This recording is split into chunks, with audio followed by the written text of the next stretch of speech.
Hello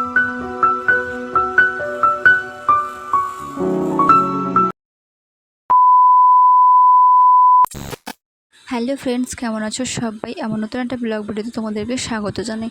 তো আশা করি সবাই খুব ভালো আছো আর সুস্থ আছো। আর বিবাহিতদের জানাই আজকে জামাই ষষ্ঠীর অনেক অনেক শুভেচ্ছা। তো প্রতিদিন তো ভিডিওটা আমি সেই সকাল থেকেই শুরু করি, কিন্তু আজকের ভিডিওটা শুরু করলাম বিকেলবেলা থেকে।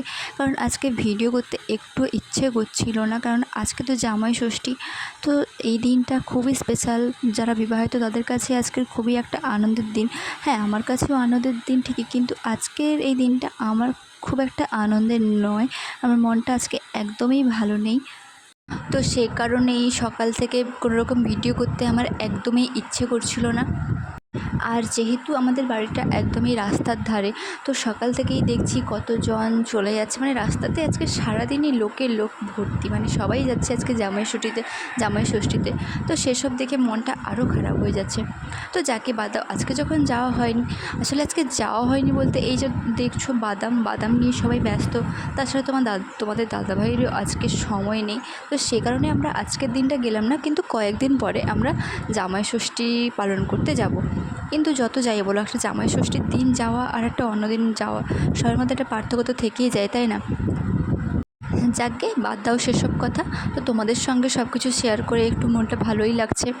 আর এদিকে দেখো, বিকেলবেলায় আমি আর শাশুড়ি মা চলে এসেছিলাম মাঠে। আর মাঠে এখানে বাদাম রোদে দেওয়া ছিল। তো এখন প্রায় সন্ধেও হয়ে এসছে, আর তার উপর হালকা হালকা মেঘও করছে।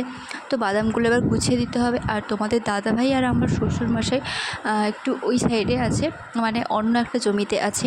তো ওদের আস্তে আস্তে আমরা বাদামটা গোছানো স্টার্ট করে দিয়েছি, কারণ সন্ধে হয়ে আসছে। তো তারপর অন্ধকার হয়ে গেলে সমস্যা আছে। আর তারপর তাছাড়া আমরা যাব, মানে আমরা আজকে যাব আমাদের মামা শ্বশুরের বাড়িতে, মানে আমার শাশুড়ি মায়ের বাবার বাড়িতে। তো যেহেতু আজকে জামাই ষষ্ঠী, তো ওদের বাড়ি থেকে ডেকেছে আমার শাশুড়ি মা শ্বশুরকে, আর আমাদেরকেও ডেকেছে। যেহেতু আমরা বাড়িতে আছি, আজকে বাবার বাড়িতে যাইনি, সেজন্য আমরাও শ্বশুর শাশুড়ির সঙ্গে যাব মামা শ্বশুরের বাড়িতে। আর আজকে জামাই ষষ্ঠী উপলক্ষে মনে হয় গরমটা একটু বেশিই পড়েছে। তো ভালোই হয়েছে আজকে আমরা যাইনি। আর এদিকে মাঠে তো প্রচুর বাতাস, তো মাঠে এসে না বেশ ভালোই লাগছিলো, বেশ বাতাস হচ্ছিলো। আর এদিকে দেখো, আমার ছোট ননদ, মানে আমার কাকুর ছোট মেয়ে ঘুড়ি ওড়াচ্ছিল।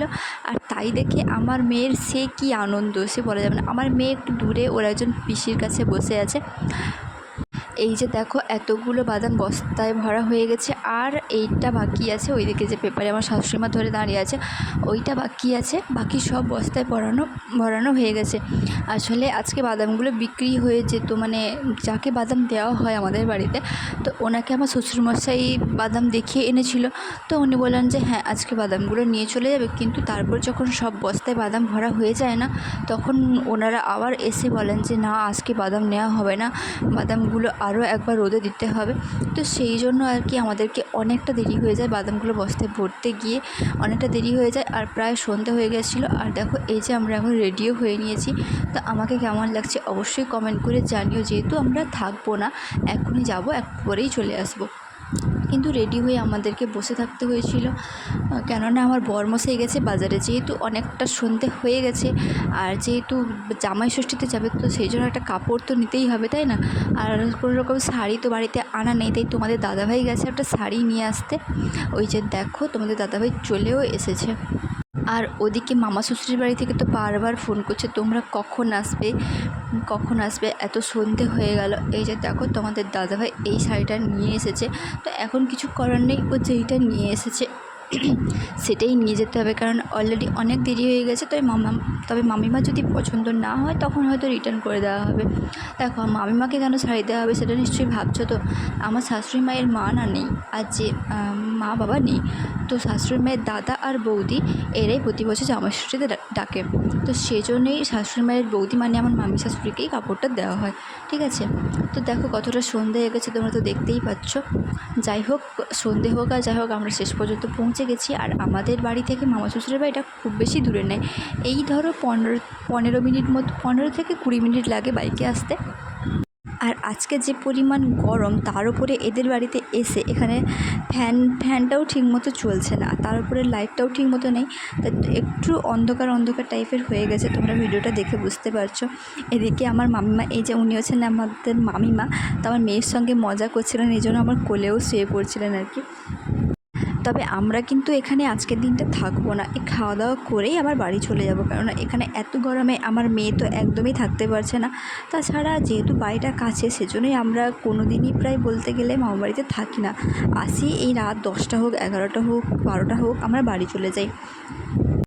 দেখো, তারপরে মামিমা আমাদেরকে খেতে দিয়েছিল, মানে যেটা আমাদের জল খাবারের জন্য ব্যবস্থা করেছিল সেটাই আমরা রাতে খাবার হিসেবে খেয়ে নিয়েছি। যে মামিমা লুচি, মিষ্টি, সেমাই, মাংস, অনেক কিছুই রান্না করেছিল, তো সেগুলোই আমরা মানে আমাদেরকে খেতে দিয়েছিল, তো আমরা খাচ্ছিলাম। এখন মোটামুটি প্রায় 8টা মতো বেজে গেছে। আর তারপরে ভাতও হয়েছিল, কিন্তু আমি আর ভাত খাইনি, ওইগুলো খাওয়ার পরে তো ভাত আমার শাশুড়িমা খেয়েছিল। আর তারপরে আমরা বাড়ি চলে এসেছিলাম, তো প্রায় 10:30টার দিকে আমরা বাড়ি চলে এসেছিলাম। এই যে বাড়ি চলে এসেছি, আর বাড়ি এসে দেখো আমরা না দুয়ারে বিছানা করে ঘুমাই, কেননা এখন এত গরম, আমরা ঘরের মধ্যে ঘুমোতে পারি না। এদিকে আমার মেয়েও ঘুমিয়ে পড়েছে, তাই খাট থেকে গদি তুলে এনে আমরা বিছানা করে দুয়ারেই ঘুমাই। তো আজকের ভিডিওটা এই পর্যন্তই, বাই।